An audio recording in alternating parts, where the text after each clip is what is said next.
Hi everyone, I'm Leslie from Marvelous Art Studios, here today to show you my new pattern for the mini thread spool.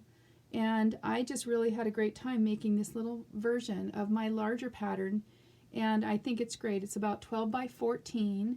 It will take up less space on your wall. It's also going to be much quicker to finish if that's something that appeals to you. So it's got a lot less embellishment and extra stuff on it, but I think it's really sweet. It's also featuring the new black cork fabric that I recently acquired.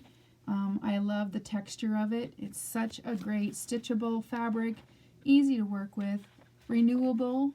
It's actual cork fused to what I understand is a polyester base.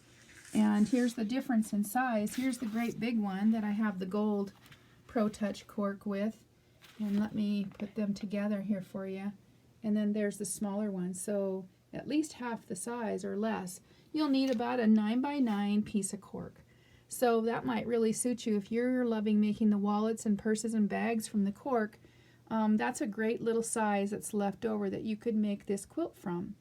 I want to show you some of the embellishments that I've chosen to put on this one, as I did with the other large size pattern as well, beginning with the Art Gallery Maker fabric. This is made by Art Gallery Fabrics. It's called Maker, and I cut some of the words and the measurement numbers from it.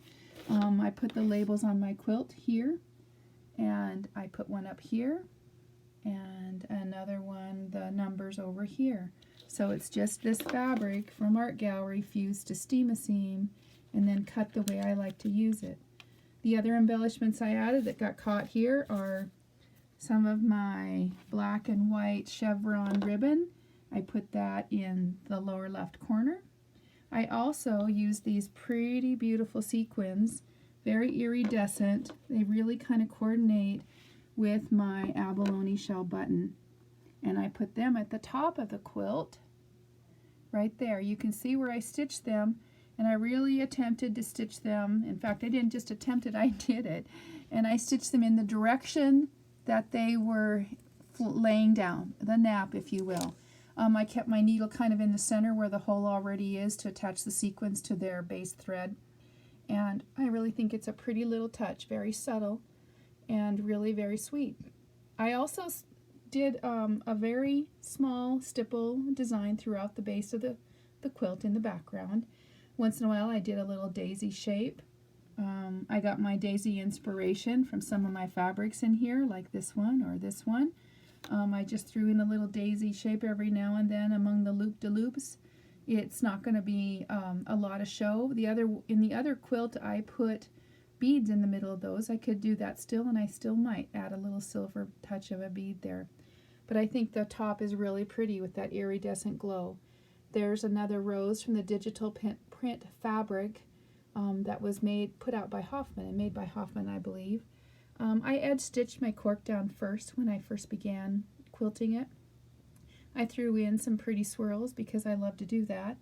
I also get asked this a lot about how to quilt these. I did do a little bit along the edge of this rose, only because I wanted to, and I thought it really helped accent the pretty petals. But many times I'm just going through these in a stipple. I'm using a 40 weight polyester thread. This is Magnifico by Superior Threads. I have a 50 weight white on my bobbin, also by Masterpiece by Superior Threads. Easy to quilt through. All these layers are just to add a little texture. I caught some of the silver threads at the top of the quilt when I quilted it, or I fused flowers over the top of them. I used a silver knit fabric from Joann Fabrics for the needle, and I just kind of tucked my thread around there.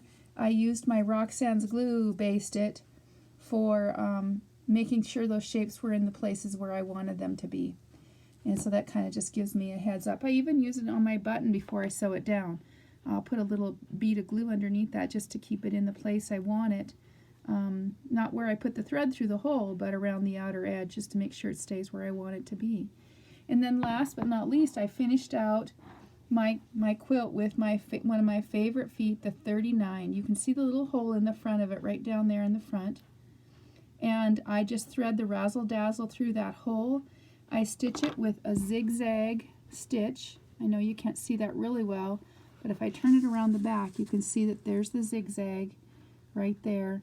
It just barely is a width to cover the thread, and then I lengthen the stitch length out just a little bit, and I couch that into the binding.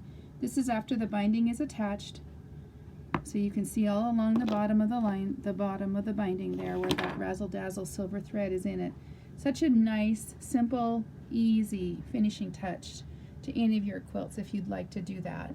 And so there's my new mini cool thread spool pattern. Will be listed on my Etsy site as well as in the shop section of my marvelousartstudios.com. Also, I want to show you just a few of the fabrics I've got going here. This is Indie Boheme, I believe, by Pat Bravo for Art Gallery.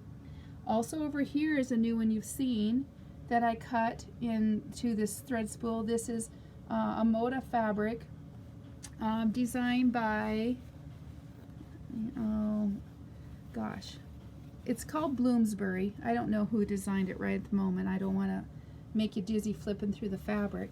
But underneath it I've also got some others. Another one, Art Gallery. This is a Barry J design. This is called, I don't know what it's called either. Wild Bloom. There it is. Sorry about that. And then here's Indie Folk by Pat Bravo. I love this gray backing.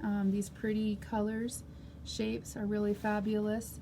There's another one by Pat Bravo. It's real similar, Floralia Fusion. Awesome fabric for collage. Lots of different motifs that you can get from that. Different shapes, colors, scale. And then another one of my favorite ones is by Maureen Cracknell. This one is also for Art Gallery, from Art Gallery. It's called Fleet and Flourish. And then last one I'm going to show is one of my all-time favorites here lately. There's a lot to choose from Art Gallery, I think. They have great fabrics for collage. This one is also by Pat Bravo, and it's called Indie Folk. Just really, really pretty sweet. These are where I got some of those delicate shapes for putting in my collages.